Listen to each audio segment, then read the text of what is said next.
আপনারা দেখেছেন লাইভে এসে একজন গৃহবধূ আত্মহত্যার আগে সে কাজল দিচ্ছে, এরপরে সে যে কথাগুলো বলেছে, আপনার মা বাবা খারাপ সেটা তো ওই উপর আল্লাহ লিখে দিছে, তাই না?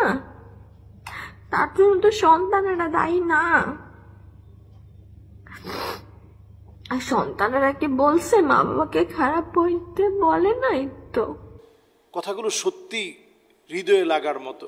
তার মা বাবা বিচ্ছেদ হয়ে গিয়েছে, এই খোটা তার প্রতিনিয়ত শুনতে হয়েছে তার হাজবেন্ডের কাছ থেকে। হাজবেন্ডের সাথে যখন তার বিবাহ হয়েছে তখন তার হাজবেন্ডের কোনো চাকরি ছিল না, কিন্তু চাকরি না থাকার পরেও কখনো তার স্বামীকে সে কষ্ট দেয় নাই, অথবা স্বামীর সঙ্গেই সে ছিল। কিন্তু ঠিক চাকরি হওয়ার পরেই হাজবেন্ড আরেকটা বিয়ে করতে চায়। তো আমি এই পুরো বিষয়টা নিয়ে যদি কথা বলতে চাই, প্রথমে বলা উচিত দ্বিতীয় বিবাহ করা ইসলামে হালাল। তবে এটাকে খুব বেশি, একেবারে এত বেশি প্রচার করা যায় হ্যাঁ দ্বিতীয় বিয়ে করতেই হবে, এইভাবে বলার কোনো সুযোগ ইসলাম আপনাকে দেয়নি। ইসলাম যেটাকে যেই স্তরে রেখেছে ওটাকে ওই জায়গায় রাখতে হবে। আপনি ব্যবসায়িক ক্ষেত্রে খুব ভালো বুঝেন যে 50-50 এখানে লসের সম্ভাবনা আছে, আর এই জায়গায় একটা জায়গা কিনে রাখলে কোনো লস হবে না, শুধু লাভ হবে। আপনি চিন্তা করেন ব্যবসা বাণিজ্য সব বাদ দিয়ে আগে জায়গাটা কিনে লাভ হবে। দুনিয়ার ব্যবসা আপনি ঠিকঠাক বুঝেন, কিন্তু যখনই আপনি পরিবারের বিষয়ে আসেন, দ্বিতীয় বিয়ের বিষয়ে আসেন, তখন আমি এমন হয়ে যাই যে দ্বিতীয় বিয়ে করলাম, গোপন রাখলাম, প্রথম স্ত্রীকে জানানোর তো এমনি দরকার, ইসলাম শরীয়ত ওইভাবে আবশ্যক করে নাই, তো দরকার কি, আমি আমার মতো দ্বিতীয় বিয়ে করে ফেললাম। এই বিবাহ শাদী যা আপনি করলেন, করার পর এমন যেন না হয় যেটা প্রথম বউয়ের জন্য আত্মহত্যার কারণ হতে পারে। আজকে দেখেন যে মেয়েটা চলে গেছে, সে অভিযোগ করেছে, এখন আর তার স্বামী তার দিকে ফিরেও তাকায় না। আপনি এই ক্ষেত্রে যদি দ্বিতীয়, তৃতীয়, চতুর্থ বিয়ে করেন, প্রথম স্ত্রীর দিকে এখন আর ফিরেই তাকান না, আপনার সাইডগুলো আল্লাহর সামনে অবশ হয়ে যাবে, আপনার অর্গানগুলো আল্লাহর সামনে অবশ হয়ে যাবে, আপনার হাত অবশ হয়ে যাবে, পা অবশ হয়ে যাবে, আপনার সাইডগুলো আল্লাহর সামনে অবশ হয়ে যাবে। এই চেহারা নিয়ে আপনি আল্লাহর সামনে দাঁড়াতে পারবেন না, কারণ আপনি জালেম, আপনি স্ত্রীর হক নষ্ট করেছেন। ঘরের ভিতরে যখন আমরা প্রবেশ করি, উদখুল ইলা বুয়ুতিকুম তিফলা, ছোট বাচ্চার মতো ঘরের ভিতরে প্রবেশ করেন। ওখরুজ ইলা বুয়ুতিকুম রাজুলা, আবার বীরের মতো যখন বাহিরে বের হন, সুপুরুষের মতো এবার আপনি ঘর থেকে বের হন। আমরা এই ভুলগুলো প্রতিনিয়ত করি আমাদের সমাজে, আমাদের দেশে। অনেক সময় আমরা মনে করি আত্মহত্যাই সমাধান। ওই মেয়েটা বলতেছে, দুনিয়ার জীবনে আমি যে কষ্ট পেয়েছি, জানি আমি মরে গেলে অনেক শাস্তি হবে, কিন্তু দুনিয়ার শাস্তিটা অনেক বেশি হয়ে গেছে, এর চাইতে বড় শাস্তি তো আর হতে পারে না। আহারে আফসোস, আপনি আখিরাতের শাস্তিটা কত ভয়াবহ হতে পারে আপনি চিন্তা করতে পারেন নাই। আল্লাহর আদালতে দুইজন ব্যক্তিকে আল্লাহ তাআলা দাঁড় করাবেন। একজন হচ্ছে দুনিয়ার সবচেয়ে সুখী ব্যক্তি, তাকে আল্লাহ রাব্বুল আলামিন দাঁড় করাবেন। দুনিয়ার সবচেয়ে সুখী, সবচেয়ে টাকাওয়ালা, সবচেয়ে ফেমাস ব্যক্তি ছিল, তাকে আল্লাহ তাআলা সেদিন নিয়ে আসবেন, দাঁড় করাবেন। আরেকজন ব্যক্তিকে আল্লাহ তাআলা দাঁড় করাবেন, দুনিয়াতে সবচেয়ে দুর্বল, হত দরিদ্র, মার খাওয়া মাজলুম ব্যক্তি, কিন্তু ঈমান এনেছিল, তাকে আল্লাহ দাঁড় করাবেন।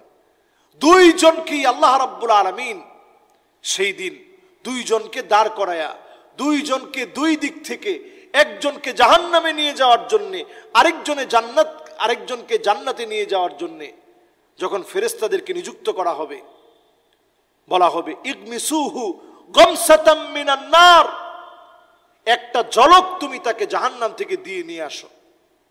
যে লোকটা ফেমাস ছিল, টাকাওয়ালা ছিল, সুখী ছিল, কিন্তু ঈমান আনে নাই। অপরদিকে যে লোকটা সবচেয়ে মাজলুম, হত দরিদ্র, তাকে একটা ঝলক আল্লাহর জান্নাতটা দেখায় নিয়ে আসো। সুবহানাল্লাহ বিহামদি, ঈমানের কারণে।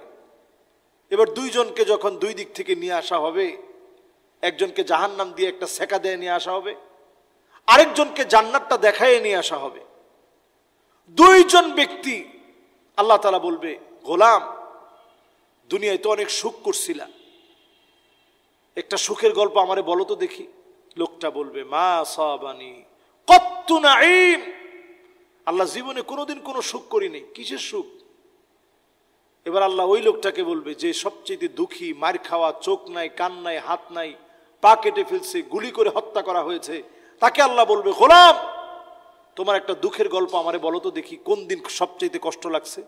লোকটা বলবে মা সাবানি কত্তু দুররুন আও বালা, আল্লাহ কোন বালা মুসিবত জীবনে কোনোদিন আমি দেখি নাই। কিসের বালা মুসিবত? এক মুহূর্ত জান্নাত দেখার কারণে সব ভুলে যাবে, আবার এক মুহূর্ত জাহান্নাম দেখার কারণে, একটা মুহূর্ত জাহান্নাম দিয়ে শুধু একটা ঝলক দেওয়া হয়েছে, দুনিয়ার সব সুখগুলা ভুলে যাবে, দুনিয়ার সব সুখগুলা ভুলে যাবে। প্রিয় হাজিরিন, প্রিয় ভাইয়েরা, সে আল্লাহ রাব্বুল আলামিন ভয়াবহ শাস্তির সম্মুখীন করবেন।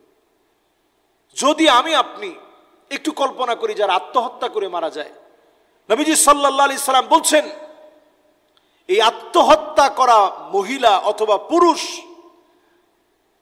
মান কাতালা নাফসাহু বিশাইইন উযিবা বিহি ইয়াউমাল কিয়ামা, বারবার মৃত্যুর যন্ত্রণা আসবে। সেই যন্ত্রণা কেমন? একটা কাঁটা যুক্ত যদি লোহার হাতুড়ি যদি আপনার পেটের ভিতরে দিয়ে ওটা যদি টেনে হিচড়ে বের করা হয়, কাঁটা যুক্ত লোহার একটা হাতুড়ি যেটার মধ্যে চতুর্দিক থেকে পেরেক গাড়া, চতুর্দিক থেকে তার কাটা গাড়া, চতুর্দিক থেকে বড় বড় পেরাক গাড়া, ওইটা যদি আপনার শরীরের ভিতরে ঢুকিয়ে দিয়ে টেনে টেনে বের করা হয়, আপনি যেভাবে চিৎকার করে উঠবেন, মৃত্যুর শাস্তি এর চাইতে মোটেও কম না, এর চাইতে মোটেও কম নয়। মৃত্যুর শাস্তি বড় ভয়াবহ। যেই লোকটা আত্মহত্যা করে মারা যাবে, যেই লোকটা আত্মহত্যা করে মরবে, প্রতিনিয়ত মৃত্যুর যন্ত্রণা, মৃত্যুর শাস্তি তার জন্য আসতে থাকবে। এটা মারাত্মক বড় ধরনের কবিরা গুনাহ। যারা আত্মহত্যা করে মারা যায় বড় ধরনের কবিরা গুনাহ। পরিচিত কোনো ব্যক্তি তার জানাজার নামাজ পড়াবে না, পরিচিত কোনো ব্যক্তি তার জানাজার নামাজ পড়াবে না। ইসলাম জানাজার নামাজ দিয়ে মানুষকে সম্মানিত করেছে, অথচ তার জানাজার নামাজ পরিচিত কোনো ব্যক্তি পড়াবে না, কারণ সে যে অন্যায় করে মারা গিয়েছে এটা বড় কবিরা গুনাহ।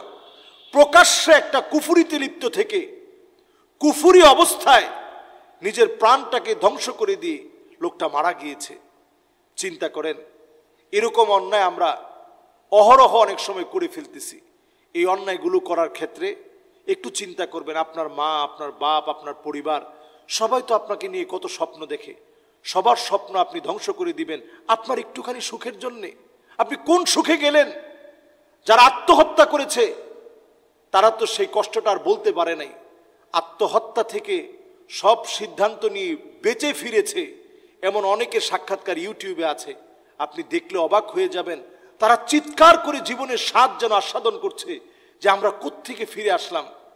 আমার মনে হচ্ছিল ঘাটটা আগলা হয়ে যাচ্ছে, সব রগগুলো ছিঁড়ে যাচ্ছে, চোখ যেন বের হয়ে যাচ্ছে, নারী বুড়িগুলো যেন আমার কানের ছিদ্র দিয়ে পায়খানা রাস্তা দিয়ে বের হয়ে যাচ্ছে। এমন মনে হচ্ছিল মৃত্যুর ওই সময়ের ওই যন্ত্রণার বিষয়টি আল্লাহ তাআলা সেই জায়গা থেকে বাঁচিয়ে দিয়েছে অনেককে। তার হায়াত আছে এই জন্য বেঁচে গিয়েছে, কিন্তু তার কষ্টটা সে বলতে পারে। প্রিয় হাজিরিন, আমাদের সন্তানরা কোথায় যাচ্ছে, কার সঙ্গে মিশছে, আমরা যদি একটু খেয়াল রাখি, একটু যদি নামাজের দিকে আসি, প্রতিনিয়ত যদি মালিকের কাছে বসে থাকি, দুনিয়ার জীবনের এই সবর, এই কষ্ট, আপনার স্বামী আপনাকে একটু কষ্ট দিচ্ছে, আপনি সবর করেন। সে হয়তো আরেকটা বিয়ে করছে, আপনি সবর করার চেষ্টা করেন। সে তো হারাম কিছু করে নাই, হারাম সম্পর্কে জড়ায় নাই। আপনি আপনার নিজের জীবনকে কেন ধ্বংস করে দিবেন? যদি আপনার পছন্দই না হয় ওই সংসার ছেড়ে আপনি চলে আসেন, আপনার আরেকটা সংসার হবে, কিন্তু আপনি আপনার জীবনটাকে ধ্বংস করতে পারেন না। আল্লাহর কাছে আমরা পানাহ চাই। আত্মহত্যার মতো একটা ব্যাধি কিয়ামতের আগে এটা বেড়েই যাচ্ছে, আখিরুজ জামানে এটা খুব বেশি বেড়ে যাচ্ছে। আল্লাহ আমাদের দেশকে, আমাদের জাতিকে হেফাজত করুক। আসসালামু আলাইকুম ওয়া রাহমাতুল্লাহি ওয়া বারাকাতুহু।